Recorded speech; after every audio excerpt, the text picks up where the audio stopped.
Hello and welcome back to Serie A Spotlight. We're your hosts Jake and Matt. You know what time it is!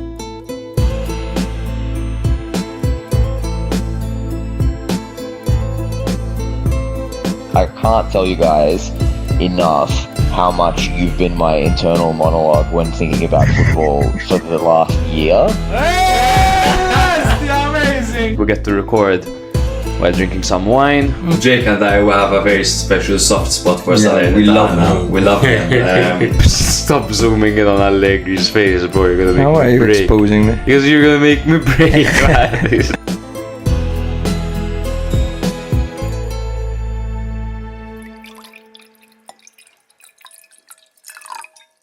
Hello and welcome back to another episode of Serie A Spotlight. This is episode number 157 and I am your host, Matt. Jake isn't here today. He's completely abandoned me. He is out getting his prosthetic penis done after seeing the work that Juan Bernabé got done.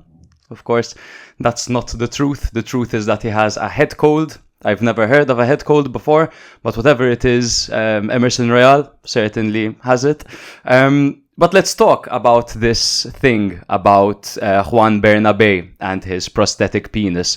I'm sure I'm not telling you anything new. I'm sure most of you know about this because it's made international headlines. Even New Zealand know about this and posted about this online. Basically, Lazio have their mascot, and their mascot is an actual eagle. Obviously, Lazio are the Eagles. The eagle flies around the Stadio Olimpico at the end of games as well. So it's very iconic. Of course, this eagle needs a falconer. That falconer is Juan Bernabé, and it has been for years. He's a loyal servant of the club. He had once faced a ban from the club for doing a Nazi salute during a win of Lazio. He was only banned momentarily, however, and they have showed their loyalty throughout. There was a final straw, though, as Juan Bernabé got a prosthetic penis done. This apparently happened because he had an accident a couple of years ago, the poor guy. And he finally got this prosthetic penis done that he was obviously very, very happy with. I would be too, because as patron Dave said, it's great craftsmanship. I'm a straight guy, but it's a good-looking dick. Let's put it as it is. So he posted images and videos of his new prosthetic penis online, which obviously, I mean, censorship. Like, be careful, bro. Like, I know you're happy with it, but not everyone needs to see it. You could maybe write a status. Just got my new dick. It's amazing. I love it. It's this big. Fantastic. 10 out of 10 would recommend. But no, that wasn't the case. Well, that's for if anyone missed it, if anyone's living under a rock, at least now you know. Apparently, he isn't accepting to leave, so he's barricaded himself inside, I believe, the training ground or the headquarters of Lazio. I'm not too sure where that is. So, yeah, if you didn't know, well, now you know. Jake and I, of course, discussed our goal of the week as well, and we decided to give it to Kenan Yildiz for his goal in the Derby della Mole. Fantastic goal by the 19-year-old, superb goal. He loves a goal in the Derby della Mole, and at the moment, he is that guy for Juve. Juve are struggling offensively. Of course, Vlahovic isn't performing well. Conceição is out injured. Nico Gonzalez is still coming into the squad. But they can rely on this 19-year-old Turkish wonder boy. He is a star. He's already a star. He's not even a star in the making at this point. Some more consistency would be excellent, but he's absolutely carrying this Juve team at the moment. That is our goal of the week. In that same game, in the Derby della Mole, Vlasic scored an absolute banger. It was a half volley after some great work by Karamo, half volley by Vlasic from the edge of the area that left the goalkeeper rooted to the spot and went in off the post. Anguissa had a breathtaking strike as well, and Kristovic had two bangers as well as Lecce cruised past Empoli, surprisingly. Two fantastic goals, just reminding us what Kristovic can be capable of, and that sometimes it's good to be selfish when you can do things like that.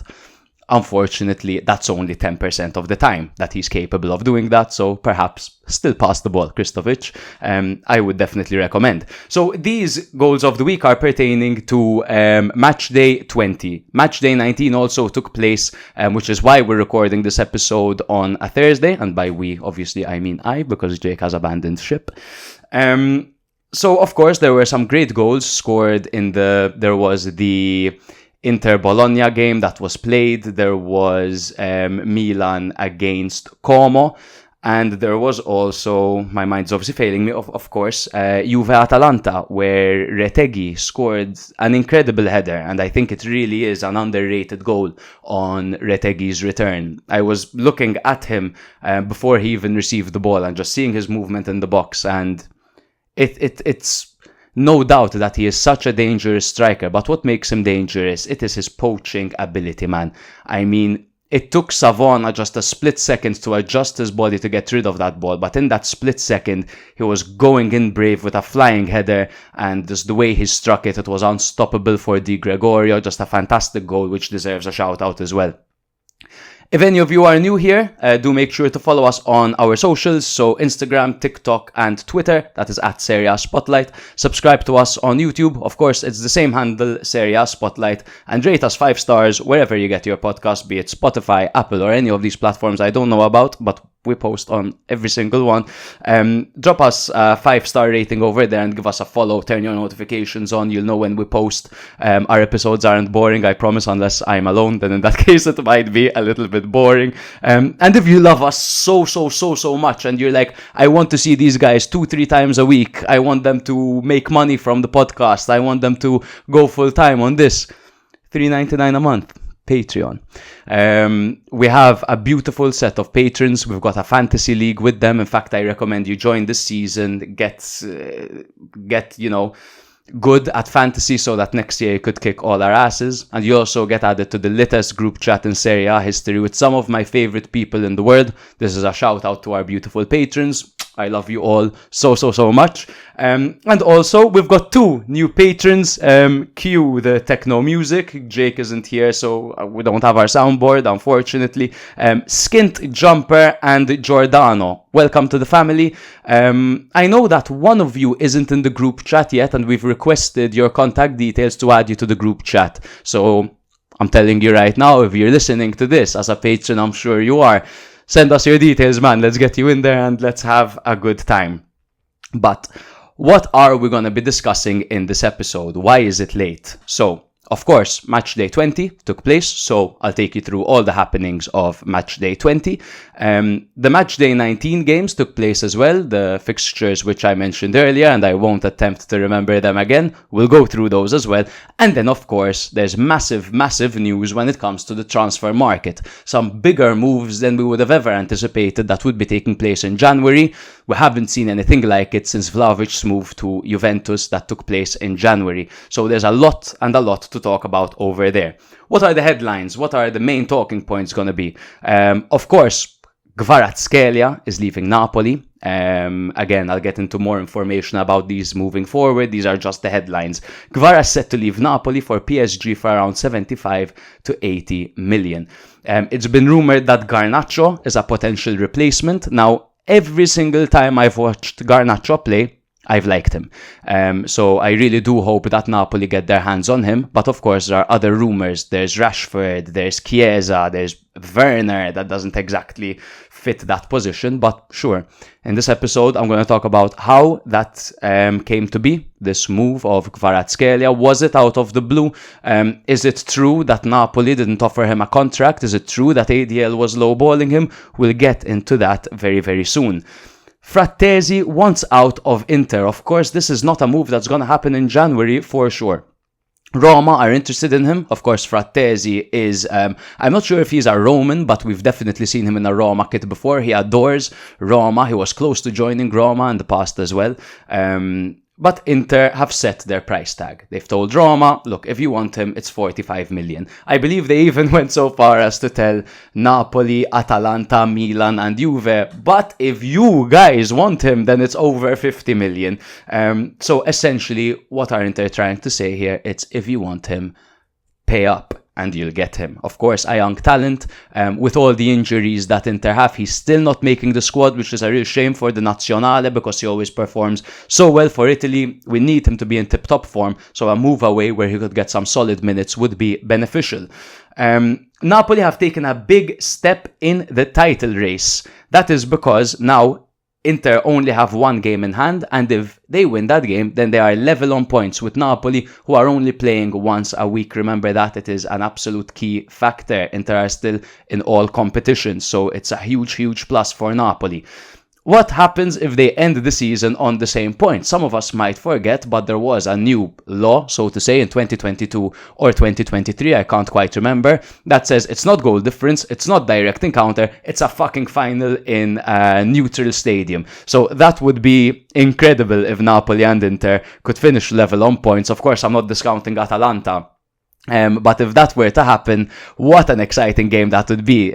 The final of the Serie A. It's bigger than the Coppa. It's bigger than the Super Cup. It's so exciting. It's also bigger, I guess, than the Club World Cup. That's something I want to discuss, but I really want Jake to be here to discuss this FIFA Club World Cup, which Inter are going to be part of, actually. Bocchetti has his first win in Serie A, and it's Monza's second win. And this came against Palladino, who was, of course, Monza's manager last season, so he might have done them a favour over there. Fiorentina's downfall must be studied, but it's less about Fiorentina's downfall and more about Galliani's message for Monza and to Monza and on behalf of Monza, where he said, if you guys think we can't do this, if you don't think we could get 25 points or whatever he said in the second half of the season, leave right now. I don't want you anywhere near the club. And that was a big, bold statement by Galliani. He's really shown confidence. He's created this element of togetherness, this element of grinta. And the first thing they've done is go out and beat Fiorentina. And I mean, they were 2-0 up against Fiorentina. Churia scored his first goal. He hadn't scored a single goal last season. Maldini scored. We were talking about how he's flopping after that amazing start, was called up to the Nazionale and all this and all that. And then Fiorentina got one back through a penalty by Beltran, who came on for Goodmanson. Massive win for Monza as they now go up to 13 points, of course, still in last place, but 1 point now behind Venezia.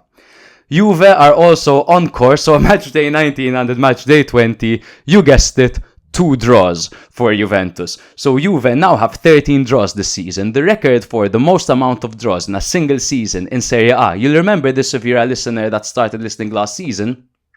Last year, Udinese broke the record with 19 draws in an entire season. Juve are definitely on course to break that because they still have half the season left and they're certainly gonna draw more games at this rate because it just seems like Juve are scoring goals and then just letting the other team concede. Before they had that whole shut up shop thing, Cortomuso, so on and so forth. It's not quite the idea that Motta has, it's just that it hasn't fucking quite worked yet for Juventus. Theo Hernandez has broken Paolo Maldini's record for the most goals scored by a Milan defender, and he got given this golden teddy bear that wears a Milan kit, which is, I mean, pretty sick, I guess. To be fair, I'd like one of those. But he scored 30 goals. Maldini had 29 goals, of course, in way more appearances. Some interesting names on this list, likes of Kaladze, Serginho. Interesting statistic over there. It's quite obscure to have a reward for the highest scoring defender in our club's history, but very valid when you break a Paolo Maldini record. So it's absolutely relevant. So I'm just gonna have a sip of coffee if you don't mind. I hope you guys are enjoying a coffee or something naughty while listening to this. Let's get into Matchday 20 in Serie A. Lazio against Como. They drew 1-1 on Lazio's 125th anniversary. Diaz scored an amazing goal. Any top striker would be proud of the goal that he scored after the Guendouzi assist. He moved well to beat the last defender and then slotted it nicely into the far corner. But then Lazio went down to 10 men after Chauna's red card. This is Lazio's second red card in as many games after, of course, they got a red card in the derby against Roma. Como then equalised through a Cutrone header from a Strefezza cross. Lazio kept on pushing to win the game. Guendouzi got close from close range and they missed a couple more chances, but that was pretty much it. Como, one thing that they have done for the entire season, whilst they're obviously they'd be hoping to be in a better position at this point, is they're always in the game. Apart from earlier on in the season where they were getting killed, they're not really getting killed anymore. And we're seeing a lot of tactical discipline. Even in the Matchday 19 game against Milan, they scored the first goal of the game in the 60th minute, and it really looked like they were going to get away with something until obviously Leao turned up the heat over there. But Como are definitely getting better, and I think in a few match days time, maybe in 5 to 6 match days, I don't think we'll be considering them as contenders for relegation at all. I think they'll get out of that phase. They've definitely got quality players. They've brought in a couple of bad boys as well. In fact, they brought in, his name escapes me, but I have it in my notes for later on. They have the youngest foreign goal scorer in Como's history, who scored against Milan, 19-year-old. So that is absolutely amazing. Yes, I think Como will definitely improve. Lazio have really been struggling since the 6-0 loss to Inter. And remember, before that, they were doing great things. They were on a hot streak like Atalanta. We were speaking about Lazio and Atalanta in the same vein, pretty much. But after the 6-0 loss to Lazio, they scraped past Lecce 2-1. Lecce had a red card and they scored in the final moments. They drew to Atalanta, which, to be fair, is fine. Then they lost the Derby della Capitale 2-0 to Roma. And then they drew 1-1 to Como. And in both of those games, as I mentioned earlier, they did get a red card. So maybe they're getting pissed off. They're getting frustrated. They are looking to make some moves in the market. And they definitely need a central midfielder and a centre back. But it doesn't seem like those are the profiles that they're quite going for yet. Again, more information to come later. Lecce secured a massive 3-1 victory against Empoli at the Castellani Stadium, drawing level with them at 20 points in the table. The visitors dominated the early stages, scoring twice in the first 11 minutes through Morente and Kristovic, although Kakace got one back early in the second half for Empoli to revive their hopes. Lecce maintained control and sealed the win with Kristovic's second goal in stoppage time. The victory ended Lecce's poor run of form while deepening Empoli's more recent struggles, as they have just earned 1 point in their last 5 matches. Lecce absolutely overwhelmed them in the opening 15 to 20 minutes of the game. They were playing super direct vertical football. It wasn't counter-attacking, but they were counter-attacking. It's not like they were absorbing pressure much. They just absolutely went out there and they shocked Empoli with their direct approach. Empoli must have been thinking Lecce would be happy with a point, or maybe they're going to try scrape a victory. But the way they went out there, it's like they were trying to kill Empoli. I mean, Empoli have one of the best defenses this season. Let's be honest, even though they're not a top team, the statistics don't lie. They have a fantastic defense. Ismaili has been incredible. But they've also been opportunistic, like the quick throw-in that led to the second goal as well. Empoli thought they could get back into it as they scored early in the second half, and then they looked like they were the team that were obviously looking to equalize, and Lecce seemed to adapt to that, say, okay, let's sit back a bit and be a bit more defensive. But then another banger by Kristovic, man, just 2 excellent fucking goals by Kristovic. Is Kristovic back is the question. Last year he peaked super early and then he dipped. This time he started super slow, and now he's looking a little bit better. He's looking way better, to be honest. Maybe a new lease of life under Gianpaolo. Definitely Gianpaolo has done great things to Tete Morente, because he's been his jolly. He's been playing brilliantly. And Lecce just overall look much better. So the relegation battle is really going to be an interesting one. There was Udinese 0, Atalanta 0 as well. Quite a shock result over there for Atalanta. Udinese came close to even scoring in the second half through Alexis Sanchez, who hit the post twice. Low-key, it was hilarious. He hit the post the first time. I was like, wow, what a worthy, amazing strike. What a great piece of work by him. But he really should have scored the follow-up. And then I think Atalanta must be feeling blessed that they got away with a point in this game. I mean, Atalanta dominated possession, but they struggled to break down Udinese's defense. Again, Udinese have been way more organized this year. Of course, they're a formidable team. Atalanta against Udinese, I do believe there's a statistic that they are the 2 biggest teams in Serie A. Of course, I'm talking about player height, and of course that plays an absolute factor in football. Of course it does. Udinese, however, failed to take their chances and will be disappointed with a draw against Atalanta. Who would have thought? On that statistic about Udinese, no, it's not just because Lucca is like 6'7". They do have very tall players in that team. Of course, this dampened Atalanta's hopes. 2 draws in a row. I believe 3 draws in a row, actually. Now, correct me if I'm wrong, as they took a bit of a hit. But now they have Retegui back, and hopefully they could get back to winning ways. The Derby della Mole, Torino against Juve. It ended 1-1, obviously a draw for Juve, after Yildiz put Juve ahead with a brilliant solo effort, just beats 2 guys and then goes low and hard into the near post of Vanja Milinkovic-Savic. And it's no joke even attempting a strike against the formidable Vanja Milinkovic-Savic. But brilliant work again there by the Turkish 19-year-old. If you want to hear me praise him, just go back earlier in the episode and you'll hear all about that. Vlasic responded with a brilliant strike as well. And then that was it. I mean, both of them fought hard. It was a derby. Both of the managers got sent off for arguing with each other. Shades of Conte and Tuchel.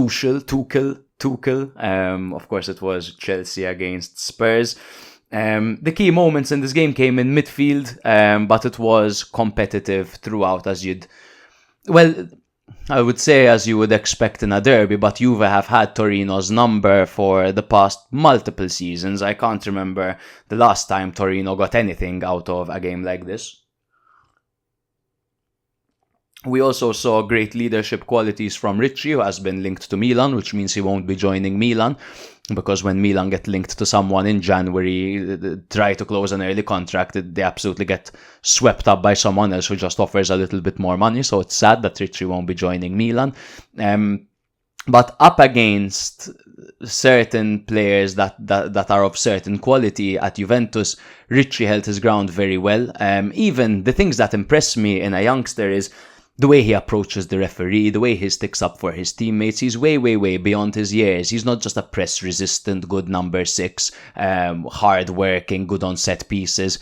He also has certain leadership qualities that is going to make him a massively great football player, especially for the Azzurri in the future. I'm very confident about that. Milan against Cagliari. That is now 2 draws for Milan against Cagliari this season.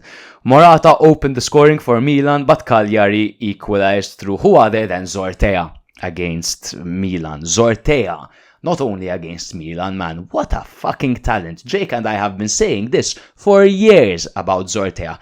He had, and not to criticize Milan players, because I'm going to praise them later on as well, but he had Theo Hernandez and Leao's number for the entire game, just outworking them, outpacing them, outsmarting them. He was absolutely brilliant, Zortea. And then he got a goal. Of course, the goal went straight through Maignan. Maignan made an incredible save in the first half. His reflexes, I mean, Maignan is an incredible goalkeeper. He pulls off some saves that are unbelievable. That save on Harry Kane in the Champions League. Harry Kane! that save against Harry Kane in the Champions League. I can't remember if it was the round of 16 or the quarters. I think it was the round of 16, yes. But yes, and then the strike from Zortea, I mean, he was so slow to get down. It went straight through his hands. The ball was rolling in. Over there, I mean, you have to criticize the goalkeeper who has a crucial position. I know it's harsh on goalkeepers. If they make a mistake, it's a goal. If a striker makes a mistake or a midfielder makes a mistake, it's not that detrimental. But I mean, it is a responsibility. He's wearing the armband and you don't want to see goalkeepers making these mistakes. Again, fantastic goalkeeper. Just I've really been seeing certain errors from him in recent history. You can't fault his leadership qualities and what he does for the team. However, both teams had opportunities to win this game, but it was Magnan's opposite, Caprile, who made his debut in this game after they swapped out Scoffè to Napoli and they brought in Caprile. And in his debut had barely landed, man, in Sardinia. And I think he would have just gone straight to Milan, to be fair. What an what a performance by Caprile. Just save after save after save. Now you tell me, okay, a lot of these shots were quite central, but sometimes when this is what pisses me off, when people say, but it was central. Bro, a goalkeeper's positioning is so fucking important in football, and Caprile, I can't believe Napoli let him go, because in my opinion, he's better than Meret. Meret is super error prone. He's the most overrated keeper in Serie A, and I can't believe Napoli have stuck with him for so long. Of course, he's young and he's very, very young for a goalkeeper as well, but no, fuck him. There are way better goalkeepers. A particular player that I was very impressed by in Cagliari's colours was Matteo Felici, who they signed from Feril Pesaro, from Serie C, man. Well, he was in Serie B with Feril Pesaro, and he got relegated to Serie C with them. And Cagliari picked him up. And I'll tell you what, man, he is silky, he's hard-working, he's very attacking-minded, he's quick. I really, really liked what I saw from him, so keep an eye on him. Nescafe Gold Blend, brothers and sisters, Nescafe Gold Blend. Genoa defeated Parma 1-0 with a goal from Frendrup. Despite Parma's efforts, Genoa maintained control throughout the match. The only goal came from a massively deflected strike from Frendrup. I have no idea, it's such a bizarre goal because it hits the defender and it just loops so high up. It was a bizarre goal, but to get a scrappy goal like that and to win a game when you don't deserve it, in inverted commas, is huge. As we always say, it's more impressive than a win you deserve, obviously. Parma struggled to break down Genoa's defense. They were very, very organized, and the match ended with a narrow but deserved victory for the hosts. It's another win for Vieira. This time it came in front of the new Romanian majority shareholder, Sucu, however you say it, it's SUCU. They had one narrow loss against Napoli. They had 3 wins and 4 draws, and they're up to 11th, 1 point behind Roma, who they play next. Ooh, what a game, what a league. Amazing stuff, though. Parma continue to be super inconsistent, and they remind me a bit of Sassuolo, not because they beat the big teams and they lose to the small ones, but it's just interesting how they perform against certain teams and then against others, because they could be devastating going forward, and then in a game like this they really don't show you much. But anyway, well-deserved win for Vieira's men once again. And actually, let me talk about it, because I was against the appointment of Vieira. Most people would have been against the appointment of Vieira, because Genoa were obviously struggling after they let go so many fantastic players. Gudmundsson and Retegui. I mean, Retegui is the top scorer. Gudmundsson has his problems, and he's struggling at the moment, but of course, incredibly talented player. They lost Dragoshin as well. And then, I mean, Messias' injury. Malinovsky's devastating injury. Miretti wasn't hitting it off. Vitinha was struggling. And I mean, of course, the responsibility to a certain degree goes down to the manager, because he's not getting the best out of his players. But I believed that because Gilardino's such a talented manager, that he'll be able to take them out of this hole that they found themselves in. I feel like they were quick to pull the trigger and get rid of him, man. I'm gonna be honest. But you can't criticize the move when the new manager is bringing in such positive results. Do I think if I had a top team, who would I appoint as manager between Vieira and Gilardino? Honestly, as a Milan fan, if I had to choose between one of them, and it's with no romanticism towards Gilardino because he's an absolute ledge, I'd go for Gilardino. He's way more technical, he's way more versatile. But with this team, Vieira has something, man. He's added this simplicity to Genoa, this more, bro, just defend when you need to defend, attack when you need to attack. We're going 4-3-3 or 4-2-3-1, just simple, straightforward, and it's bloody working. Clearly, he's somewhat of a motivator as well. I mean, we remember him as a footballer. How can he not be motivating? It's like saying Roy Keane or Gattuso wouldn't be motivating. And Roy Keane and Gattuso with the feet of I don't know, not Verratti-like, but he was great with the ball at his feet as well, more than the other two players that I mentioned. So good work, Vieira, if you're listening to this, bro. Fantastic stuff. And Gilardino, I'm sure his time will come. Next season, we'll see him managing in Serie A. Maybe this season, because some people are due to sack their manager, I think. After Inter landed back in Italy, after their devastating loss in Saudi Arabia, they're like, thank God we're playing Venezia. And thank God indeed, because they managed to get 3 points that they needed after picking up many injuries. I mean, Thuram didn't start this game because he was injured. He's back now. He's back and not passing. Hakan is injured. Mkhitaryan is injured. And for some reason, Frattesi isn't playing. Aslani is playing in Çalhanoğlu's role because, to be fair, he's the only one that fits it. And he's getting shafted by the supporters, man. Aslani is having such a tough time over there. And like, even you see him at the end of the game, he runs into the tunnel. He doesn't want to embrace the atmosphere and whatever, because it's not a nice atmosphere. But they managed to get a 1-0 victory over here. They dominated possession, but there was something fucking missing. Clearly, they're three players. I mean, now Pavard is back from injury, and De Vrij struggled a little bit in these past two games. Otherwise, he's been really good this season. Venezia had a chance to equalize at the end through Poyampalo, who missed a sitter, man. He has that Poyampalo. He has a few misses in him. He's a prolific goal scorer in Serie B. I'm so glad we're getting to see him in Serie A again after his brief stint there. But really, really poor miss at the end after Buzio hit the post. So, yeah, huge sequence of events over there for Venezia. Late on in the game, they could have legitimately gotten back in.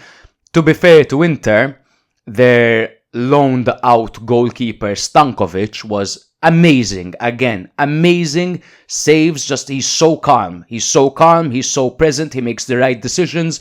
Cat-like reflexes. Owns his box well, way beyond his years, man. And let me tell you what, he's the next number one for Inter. I think after Sommer either retires or leaves or whatever, they should give Stankovic a punt. They should give him a chance.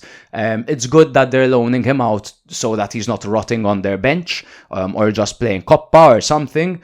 I think also Inter don't really rotate keepers after what Radu did to them that 1 year. Opportune time to have a sip of coffee. But yeah, Stankovic, incredible. We'll see him starting for Inter soon in the future unless they sell him for a profit.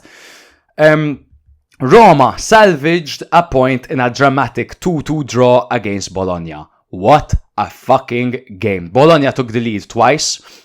First through a goal from Dallinga, and then from a penalty by Ferguson. That's his first goal back after his injury. Roma responded each time, equalising with goals in the second half. The match saw Roma under pressure, but they managed to come back in the dying moments, salvaging a draw to keep their position in the league.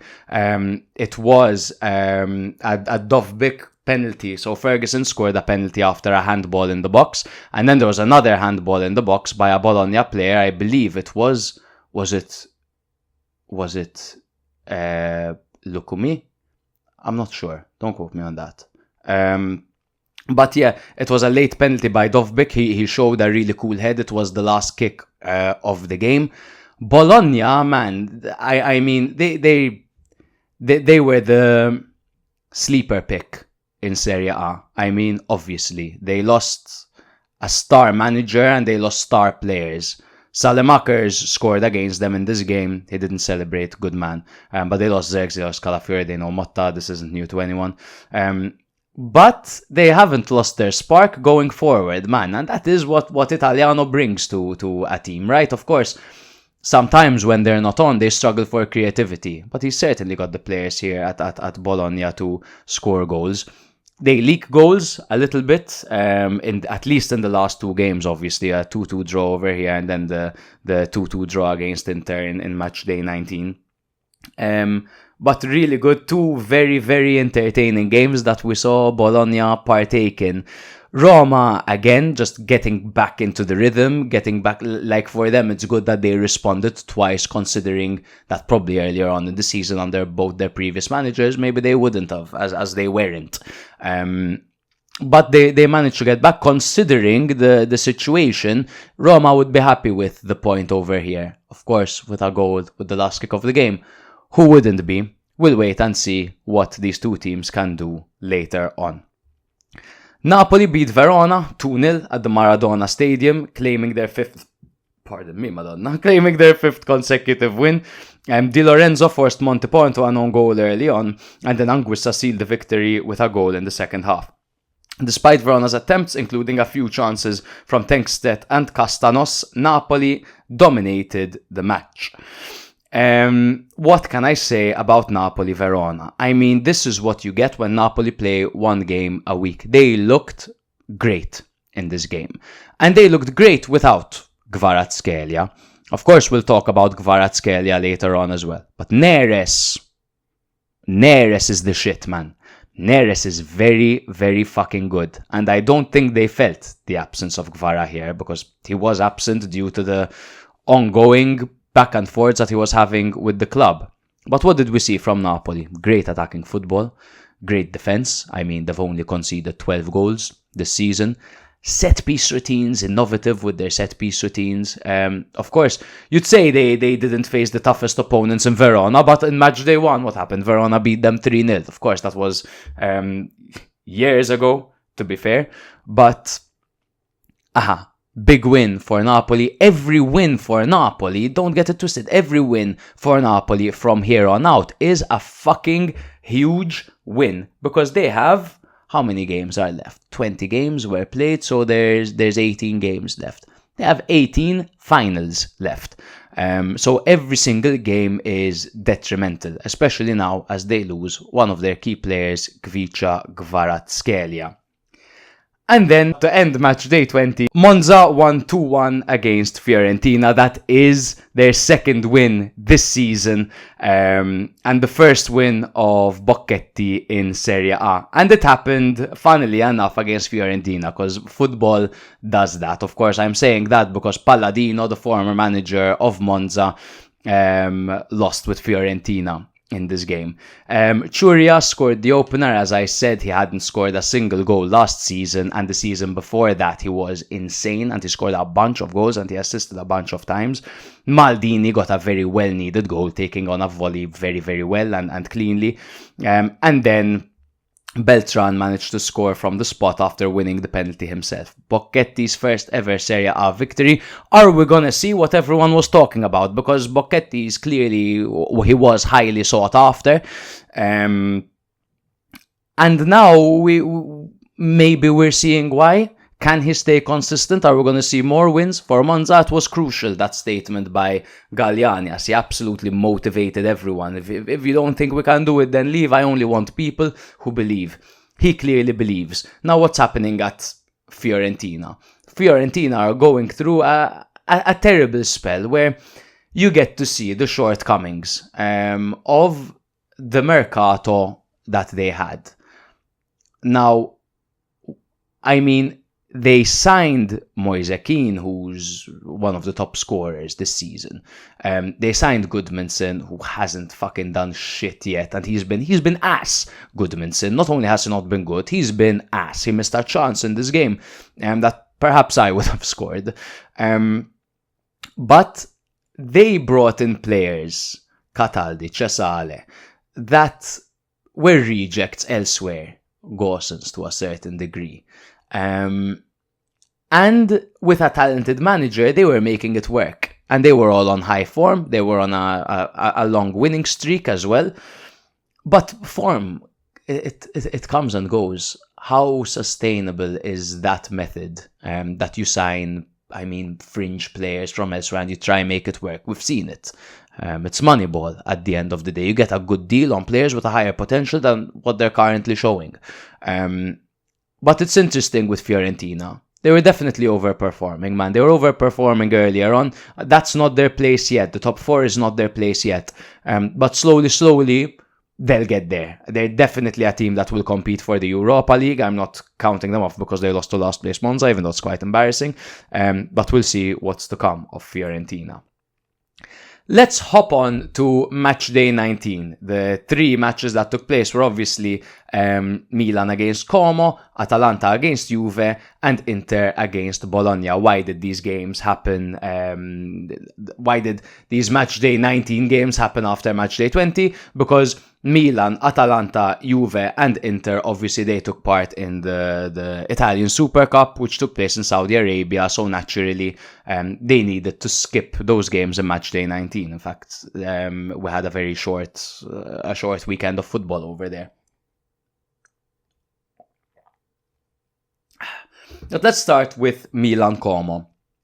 Milan came back from behind. They were losing 1-0 as new boy Diao, that's his name, gave Como the lead in the 60th minute. Now, typically when a team scores the first goal in the 60th minute, you think they have a high chance of winning the game, as of course Como did have a high chance of winning that game. But he has become the youngest foreign goal scorer for Como ever in history, and that was on his debut.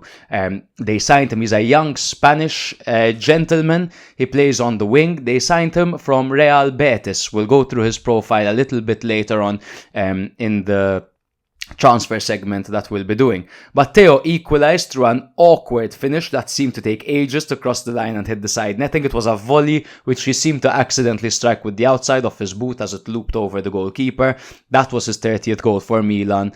He previously had 29 tied with Paolo Maldini.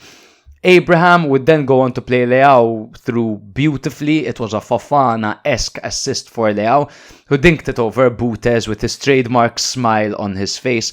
Theo and Leao on the score sheet. Milan are potentially healing. Now this is right after a disappointing draw against Cagliari. Disappointing draw, I mean, Milan weren't exactly terrible against Cagliari. They struggled to score goals, and then Magnan let in a very easy strike. It was disappointing after what Conceição was able to do in the Super Cup, and then we see his first game in Italy and we're like, shit, is this gonna be another Fonseca situation where you beat the top teams and then lose against bloody anyone that goes man for man?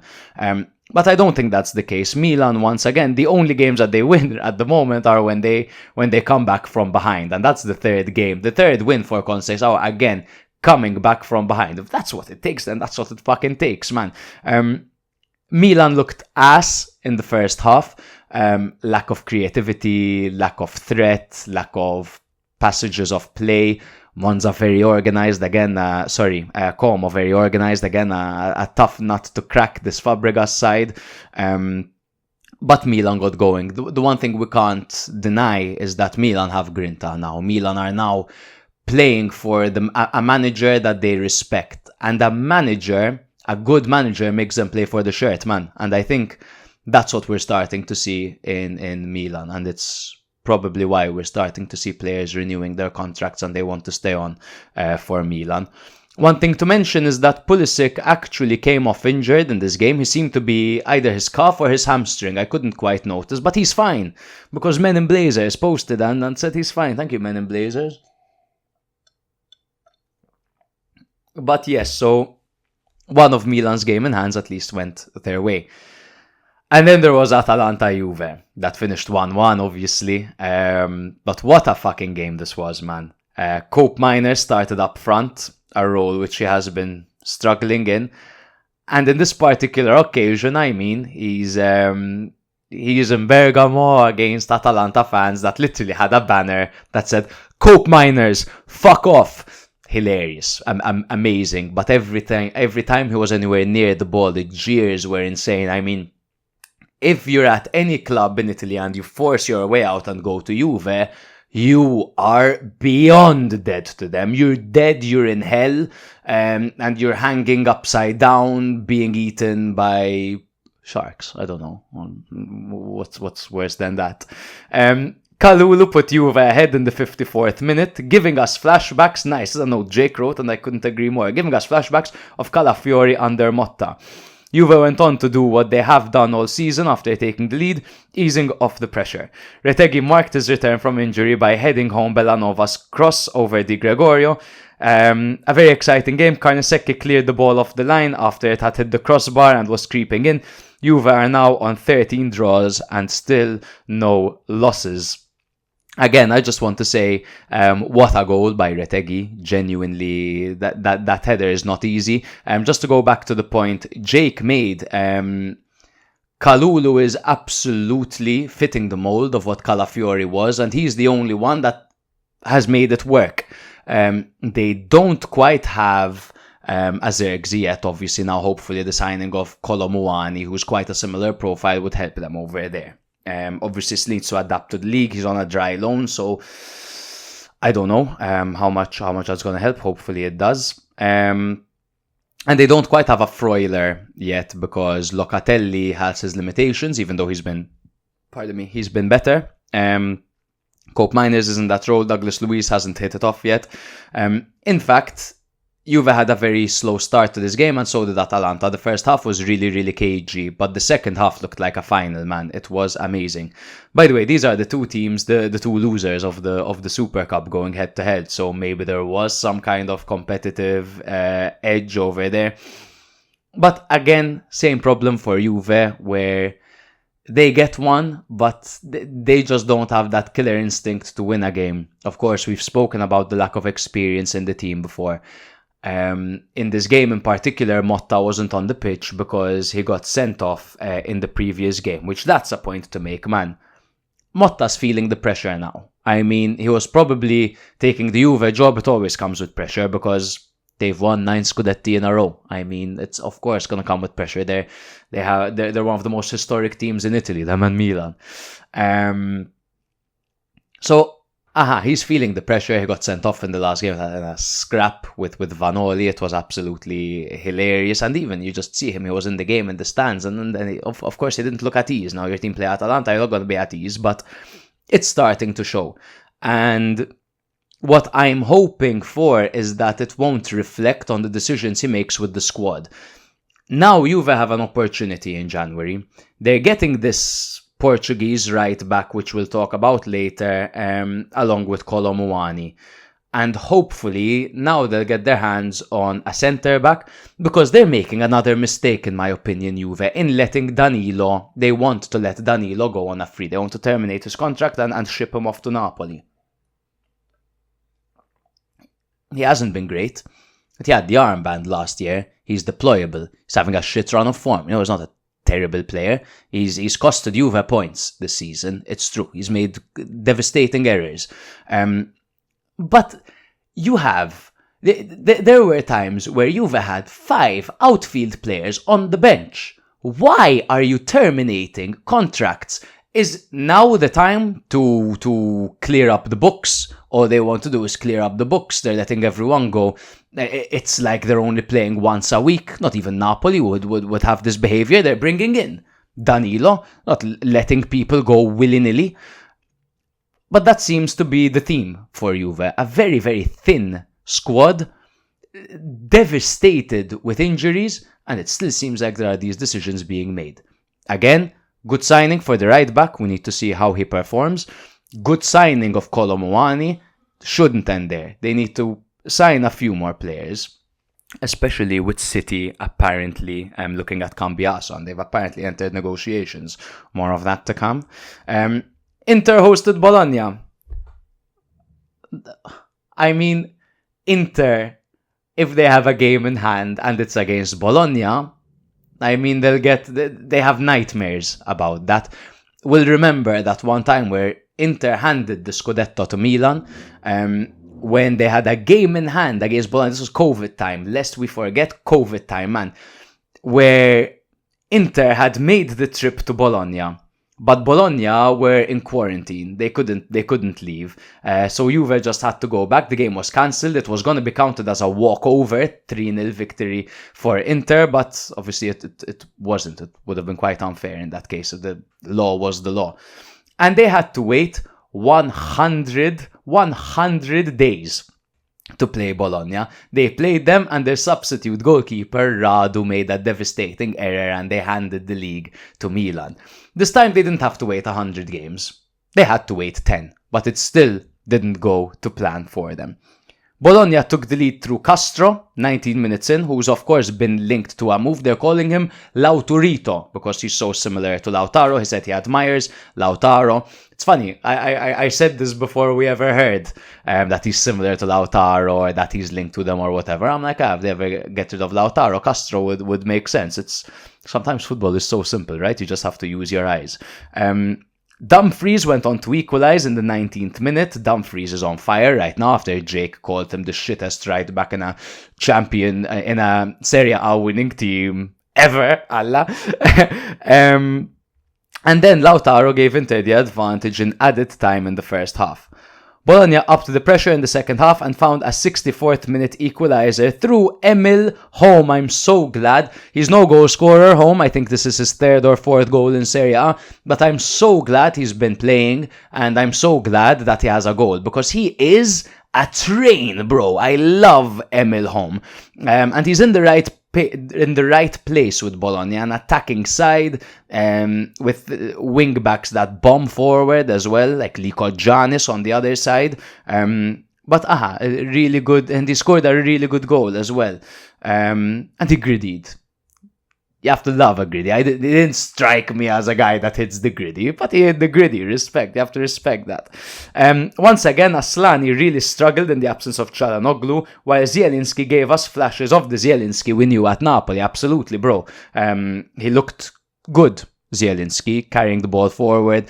Those little touches that he makes, the change of direction. He's a nifty footballer. Again, just super shocking to me that Frattesi doesn't make the team. It's not that shocking, right? They brought in Zielinski literally to compete with Çalhanoğlu and Frattesi to compete with Barella, but he's not anywhere near the discussion of the starting 11, which would absolutely suck. And it's obviously he's gonna want a move away in that case, but I believe the biggest void that Inter have in this team is Hakan Çalhanoğlu. He's almost... There are some players in Inter's team that are irreplaceable, man. And I think Çalhanoğlu is one of them, because Inter have a very unique set of players, which means that the players they have on the bench can't replicate what the starting 11 does, because they're not as unique as them. Name another player like Mkhitaryan, Name another player like Çalhanoğlu. Name another player like Barella. Name another player like Di Marco, like Lautaro. They have such unique footballers. Even like fucking Bastoni, so unique. That it's really hard for them to make a substitution and remain strong. Now, what would a great manager do? A great manager would play to the strength of his players, I guess. Is there a way that Inzaghi could say, listen, when Zielinski's on the pitch, we're going to play this way. When Aslani's on the pitch, we're going to play this way. But it seems like he's attempting this plug-and-play thing, which simply isn't really working out. It's complicated. Again, Bologna, offensive, threatening. They lose the ball in pivotal areas sometimes, which puts their defense under a lot of pressure. Inter smell blood, which was obviously evident in this game after they got they went 2-1 up just before halftime. But a well-balanced affair, an entertaining affair. What a game. This happened just yesterday. I was watching it at home in an insane game of football. And Inter are now 3 points behind Napoli, just 3 points behind Napoli with their game in hand. So their win will obviously put them level on points with Napoli.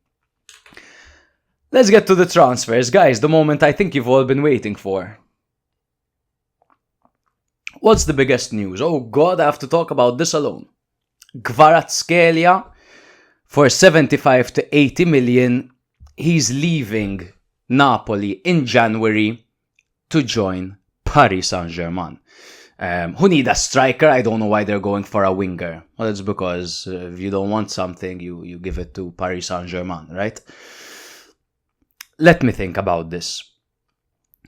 So, how did this happen? Let's start from there. How did this happen? We haven't seen a move like this since Vlahovic, and it's simply bizarre that you have your top player, your world-class player, leaving in January to go to a different league for 75 to 80 million. So what happened? All the reports, all the other shows I was listening to, the news, so on and so forth, all said the same thing. Kvara was underpaid. And he was. You can't deny that Kvara was underpaid. He was making, I believe, 1.9 million. Now, they signed him from, I believe, Rubin Kazan for a couple of millions. No one knew who the fuck he was. He came in, he was insane, and the combination of him, Stanislav Lobotka, and Victor Osimhen won them their first title since the Maradona era. Huge, historic, whatever. So naturally, he goes up to ADL, as ADL is probably writing his next movie, and he tells him, listen, boss, or his agent probably does this, but whatever. Listen, boss, I was insane this year. Let's talk about my salary, man. Let's see if I can reward me a bit more. You know, I just gave you the league. And De Laurentiis tells him, the ink on the contract hasn't even dried yet. So basically, get off my ass. I'm not going to pay you yet. Prove yourself in the second season. You had a great season. Perhaps fair enough, perhaps a bit harsh, whatever. What happens in the second season?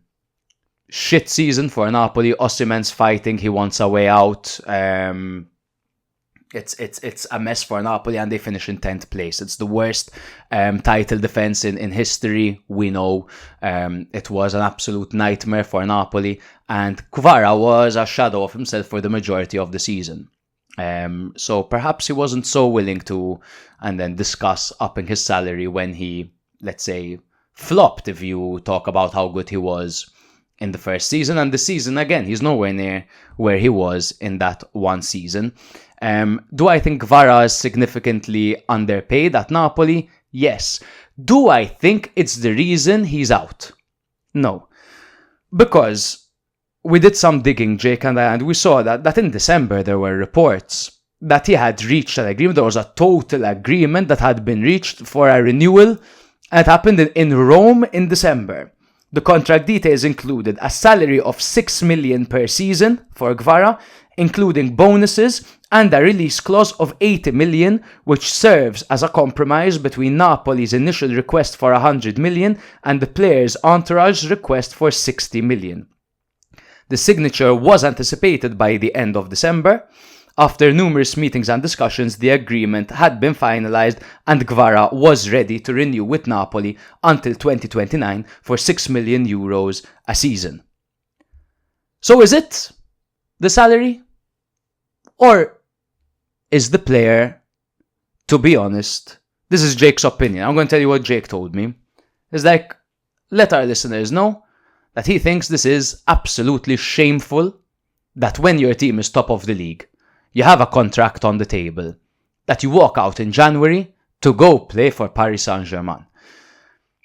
Now, I'm torn because, of course, I know that there would be some behind the scenes. ADL has burned bridges before with multiple. Whenever there's a world-class player at Napoli, it seems like they have a problem with ADL. So I won't say with full confidence that Kvara is totally, completely and utterly in the wrong, but I won't say that Napoli aren't completely and utterly in the wrong and that ADL isn't completely and utterly in the wrong. But I think if this report is true and Kvara could have signed the contract last December for 6 million and he decided, no, I'm leaving next month, then I don't think that's too fair on the club. And let's be honest, Kvicha, yes, you did great things for Napoli, but Napoli did great things for you.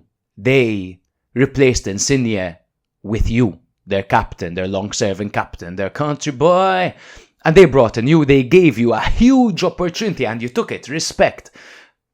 But you get an offer like that to stay at Napoli and not only don't you take it, but you're like, no, and I'm off right now, today. Now, he could go at 3 a.m.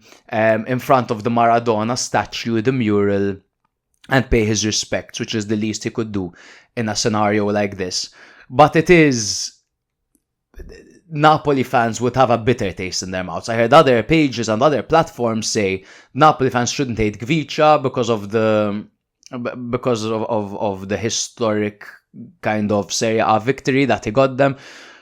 But to be honest, I think he should be ashamed of himself, man, come to think of it. I mean, it's quite bloody ridiculous. Now, I know I'm going back and forth on it right now, but literally I'm not sure how to feel, because I hadn't read about this 6 million contract yet, and I read it yesterday, so it really changed my perspective. Before I was like, fuck ADL, he burns all his bridges and stuff, but now I have a bit of a different perspective on it. What do you guys think? One key point to also make is, this is a point, when you get a manager like Conte, your players are no longer the stars. You're making your manager the star.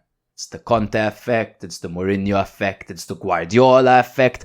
When you get a manager like that, a big personality, it's his system, he's tough to work with because he's stern, and this is my way, and I want this player. If you don't give me this player, I'm going to speak out, and I'm going to shit on the club, and you're not giving me enough money, and this and that.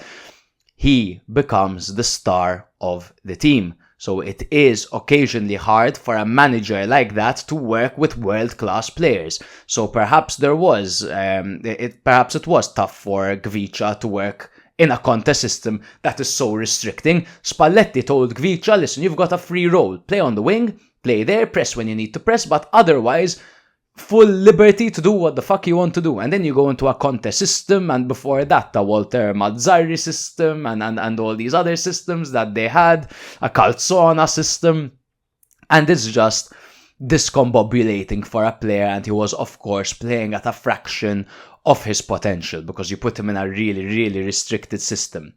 To be honest, as much as it's a huge loss for Napoli, it is a huge loss. It couldn't have come at a better time for them when it comes to, don't jump on me, when it comes to other players putting in great performances, because Neres has been insane over the past couple of games. He could replace Kvicha, man, down on that left wing. He's been incredible. I mean, even when they're playing Spinazzola there, when it comes to contest system, these players are performing. They're getting an injection of cash around 80 million.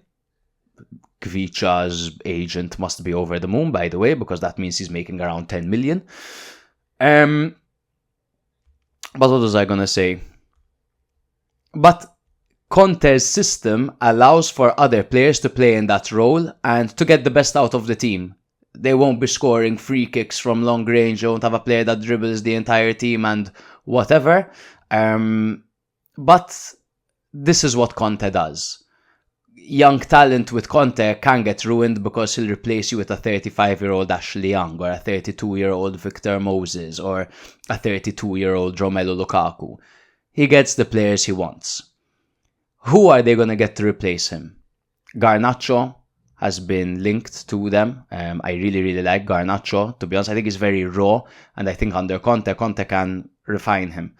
And Amorim doesn't really play him at United. My friend was telling me, and a fellow patron, Theo. Chiesa is a natural shout. It would be great to revive his career after he's playing with the under-21s at Liverpool. How ideal is it because of his injury record and his salary? Not completely. I'm not huge on that move for Napoli, to be fair. And there were a few other options as well that they're currently weighing out. But I don't think they need to make any rush decisions. Maybe they get a backup for Neres. But otherwise, I don't think they should be rushed to get another star player. And now I think they have 80 million and there are definitely places they can reinvest in. They need another defender because Buongiorno's injured at the moment. And there are other areas like the goalkeeper, which they can, of course, strengthen as well. So there's a bright side for Napoli, 80 million, they can really strengthen the squad. They have a contest system that allows them to flourish without world-class players. Of course, it's a hit because he is a world-class player, he's a very talented player.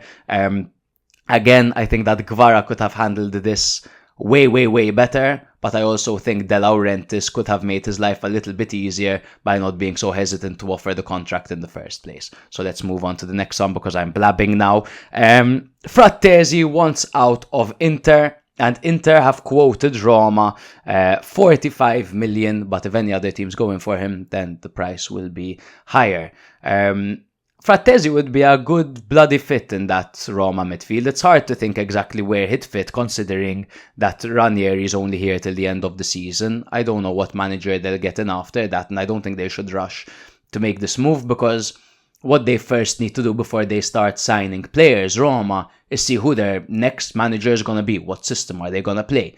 They'll buy. They can easily make the mistake of buying players that don't fit the system. Now, the good thing about Frattesi is that he's versatile, and everyone can use a goal-scoring midfielder. He has grinta like no other, an eye for goal. He's a hustler, so it'd be a great signing for everyone. But he should definitely be starting at a team, man. It's a shame having a talent like Frattesi.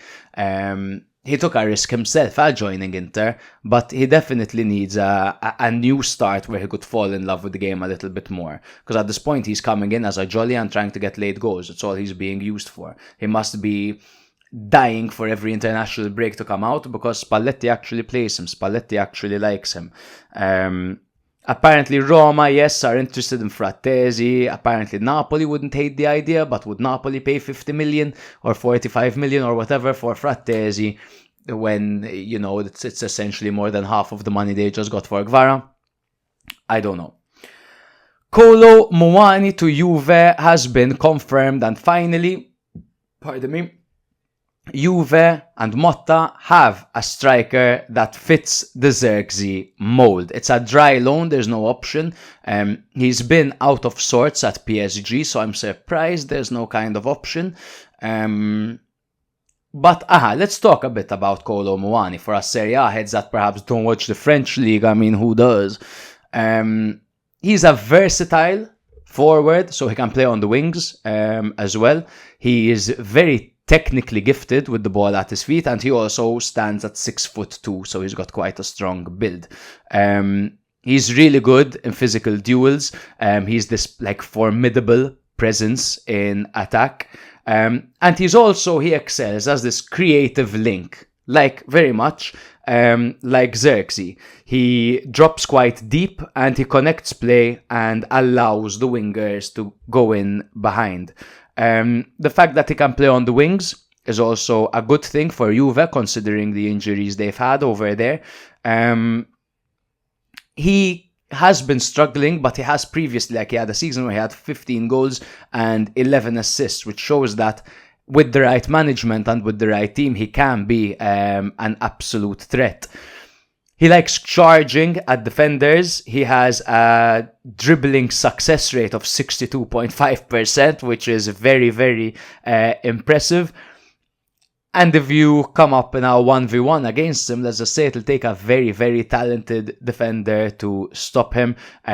He inserts himself defensively in set pieces. His 6'2" figure is very much appreciated in the defensive phase, and he can also adapt himself into various different systems as well. So it's a mix of physicality, technical skill, and tactical awareness, which puts him up with the kind of description of Zirkzee. He's definitely a striker that Motta can work with. I'm really excited to see him because I've only seen him come on for France a few times. I don't know too much about Kolo Muani. This is all research and a few highlight reels here and there. I mean, what do you learn from highlight reels about players? But yeah, definitely an exciting time for Juve, since it's been so flaccid in the season, and they've also gone ahead and gotten a right back.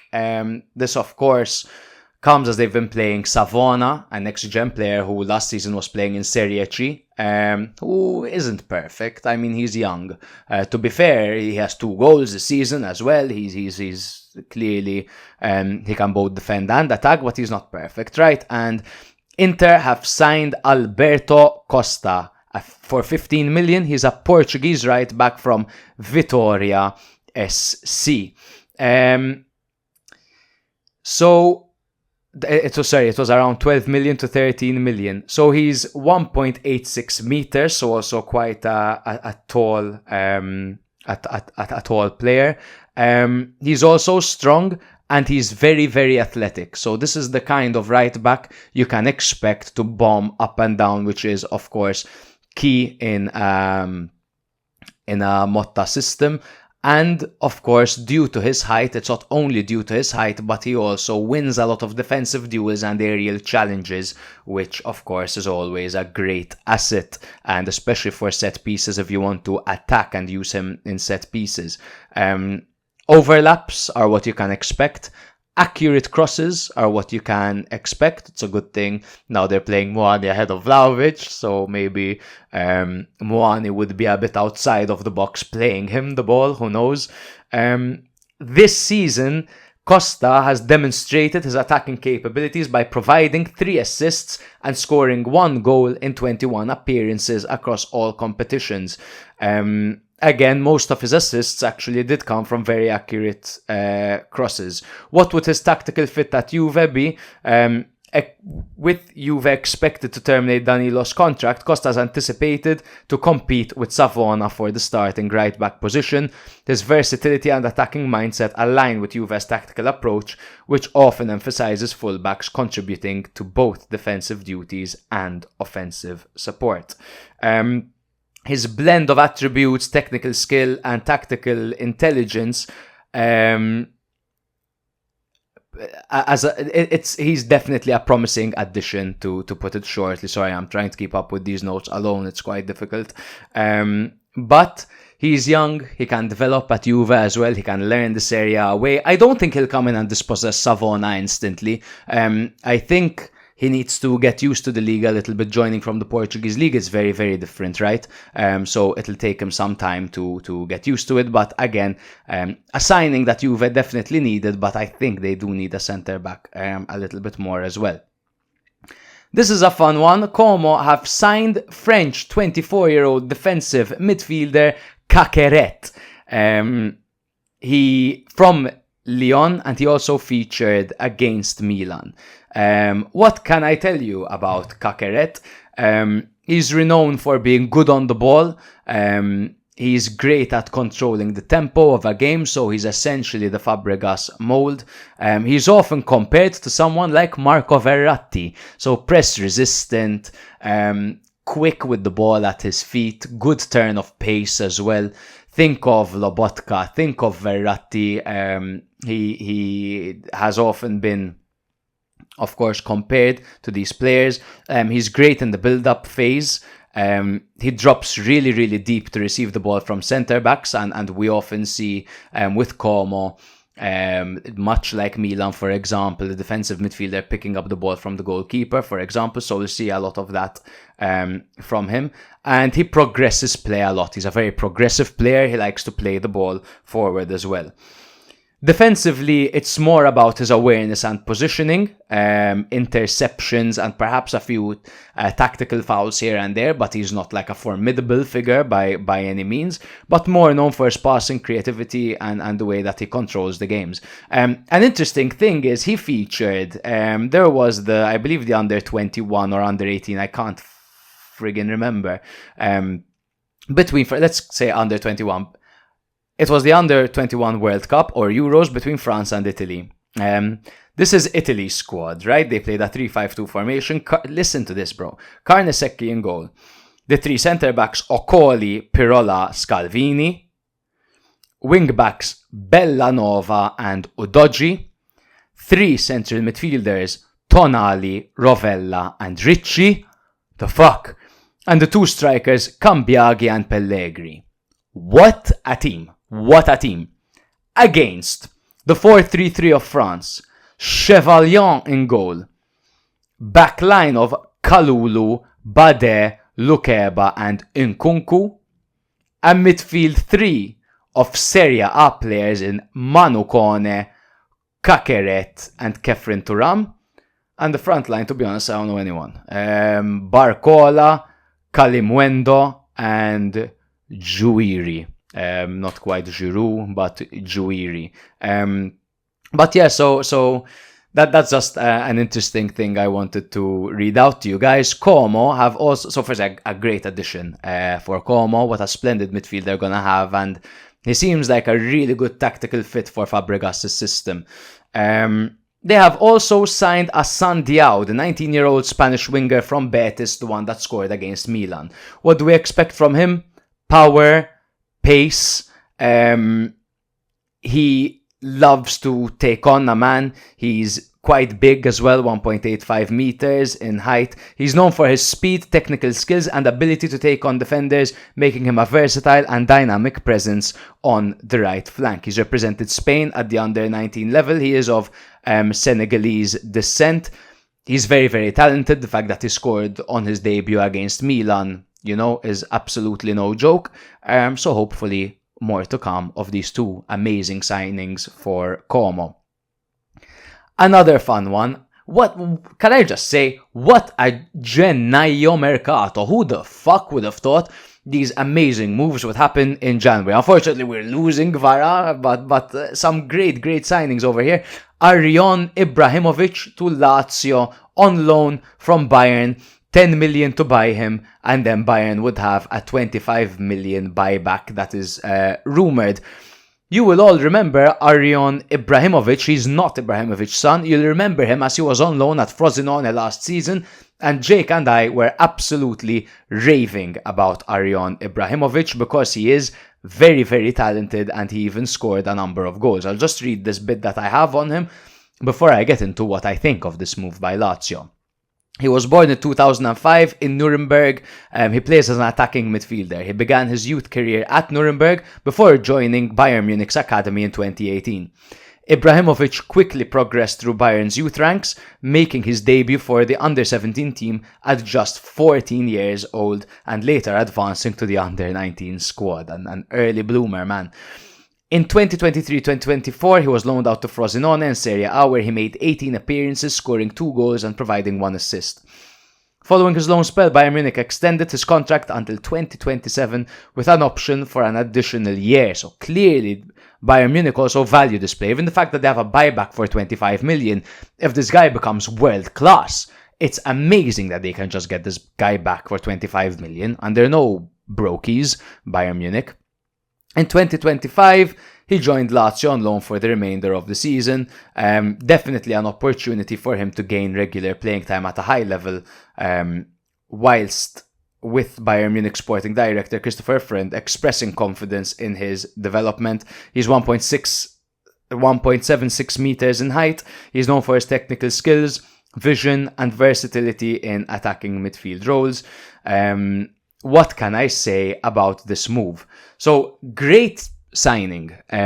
It's great that they have only the option to get him for 10 million. These buybacks from the big teams, especially like Real Madrid, Bayern Munich, when Italian teams sometimes do business, they have to take this potential L. That 25 million buyback clause sucks, because I really think Ibrahimovic could be a player that you sell for 40, 50 million in the future, maybe more. He's really, really fucking talented. The way he was playing at Frosinone was amazing at such a young age. Great signing. I think there are areas, however, that Lazio are neglecting. And I think those areas are, so they're stacked on the wings. It's true they don't have a direct replacement for Zaccagni on the left. Well, there's Noslin, to be fair. But they've got Isaacson, they've got Pedro, and a bunch more that just aren't coming to mind at the moment. And they went for another winger in Arjon Ibrahimovic. I think where Lazio are super thin is in the central midfield role, and we've spoken about this before. Guendouzi, Rovella, and Delebashiru. Otherwise, no one. We've seen Patrick play in the central midfield role in the Europa League. And what happens when Patrick plays in the central midfield role and it's Gigot at the back? Then they don't have a substitute centre back. So I really think they should be investing in a centre back and a central midfielder. I think it's good that they spotted the opportunity to get a player like Arjon Ibrahimovic, but I still think there's a lot of work for Lazio to do, and they should definitely do it now because they're on a shit run of form. One injury to Rovella would be devastating. Man, they don't have another player like Rovella. Delebashiru is more similar to Guendouzi in that sense, and he's way more attacking minded as well. So, yeah, definitely a lot of work to do for Lazio in the Mercato. Napoli have signed Philip Billing. Philip Billing. I don't know too much about Philip Billing. However, he is one of just 4 midfielders to reach double figures for both goals and assists in the 2021-2022 championship season. We know what the championship is like. No joke. Very competitive and a tough league to partake in. He was born in 1996 in Copenhagen, Denmark. He's known for his versatility as a midfielder, standing at 1.93 meters. Good combination of physical presence and technical skill. He began his professional journey with Huddersfield Town, and he made significant contributions during their time in the Premier League. He played for Bournemouth. In 2019, he moved to Bournemouth, where he became a key figure in their midfield. And now he's moved on loan to Napoli. And they have the option to make it permanent for 9 million. The strategic acquisition by Napoli aims to bolster their midfield as they contend for the title under head coach Antonio Conte. He's known to be a box-to-box midfielder. Obviously, box-to-box, naturally combining defensive duties with attacking duties. But he can clearly get a goal as well. So a bit of a McTominay in that sense. Is he a direct vice for McTominay? I think that's exactly what Napoli are going for. I think they saw how effective McTominay has been and what an addition he has been. An injury would really harm Napoli. So perhaps they went out and got themselves a vice for him in Billing. Definitely interested to see what he brings to the table. Udinese have signed Solé, a gentleman named Oumar Solé. He is a French centre-back, which they bought. Well, they got him after free agency from Salzburg. He's a 24-year-old French centre-back. In his early career, he developed through the Laval Academy. And he made his professional debut on August 4th, 2017 in a 1-0 victory against US Concarneau. He joined Lyon in 2018 on loan, with the move becoming permanent later on that year, so he definitely impressed at Lyon.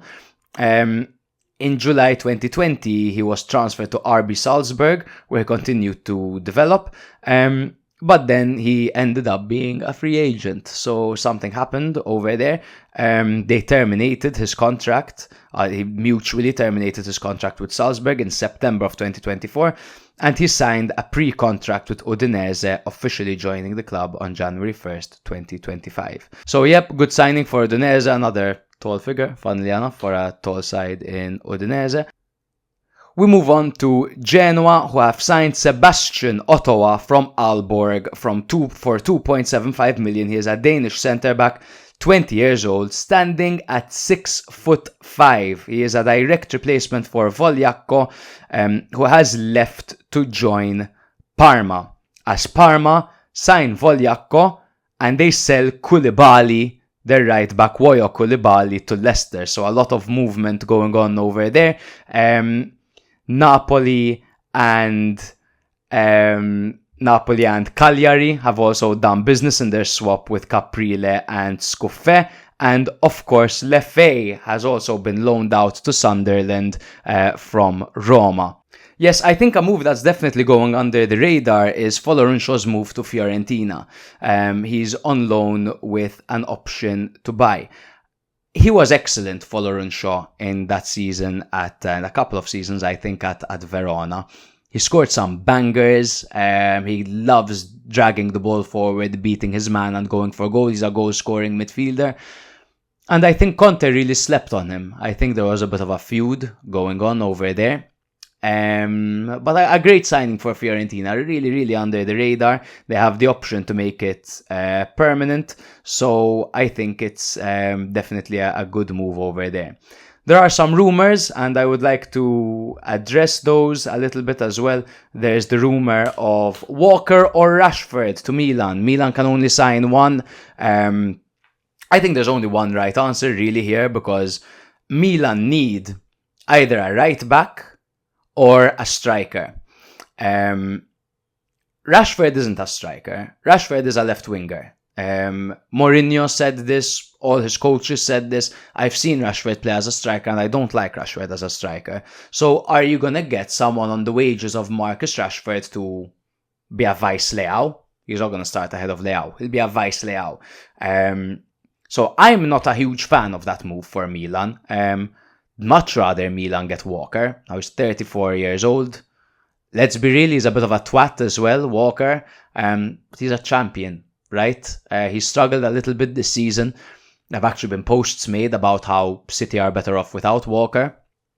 But in the right back position, with Calabria on his way out at the end of the season, and Emerson Royal being Emerson Royal, I think Walker would definitely be the way to go. Now, I think that's what Milan do, right? They either get young and they develop, or they get old and they get what they can from players like that. They did that with Zlatan, Giroud, so on and so forth, Kier. So I think Walker would definitely be the wiser. If they have to sign one of them, they should definitely go for Walker. It looked like it was going to be Rashford, because Okafor looked like he was joining Leipzig. He caught the flight and everything, man. He went to his medical. They didn't see an injury in him, but they saw that he was out of shape and they sent him back to Milan. How embarrassing is that, both for Okafor and for Milan? How can you be a footballer at Milan and be out of shape?